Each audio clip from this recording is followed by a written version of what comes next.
Og vi er herude på Sjælsmark Kaserne, fordi vi skal hjælpe til med at lave en effekt til en stor Hollywood-film, der hedder Trader, hvor en bus skal eksplodere. Og vi har fået nogle optagelser fra Amerika med en rigtig bus, en rigtig amerikansk turistbus, og vi har fået nogle elementer, nogle eksplosionselementer, som de har lavet derovre. Men det, der mangler, det er selve det element, hvor man ser bussen eksplodere. De få frames i starten af eksplosionen, hvor bussen ikke er dækket af ild, hvor man ser vinduerne ryge ud og døren ryge ud, og vi håber også på, at taget letter lidt, og hele bagenden skal gerne springe i luften.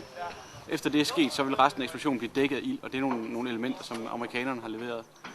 Men vi har brugt de sidste 3 uger på at gøre den her bus klar.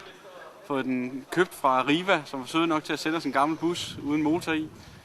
Vi har fået den skibet herover med noget specialtransport og fået den malet, så den ligner lidt den amerikanske bus fra filmen. Og så har vi brugt mest af dagen i dag på ligesom at gøre den klar til at blive eksploderet, fjernet alt indeni det og kan afstive den og løsne nogle af tagelementerne og løsne dørene og vinduerne lidt. Og så har vi lagt noget sprængstof ind i den, og så håber vi på her om en times tid, når vi trykker på knappen, at eksplosionen den foregår, som vi gerne vil have.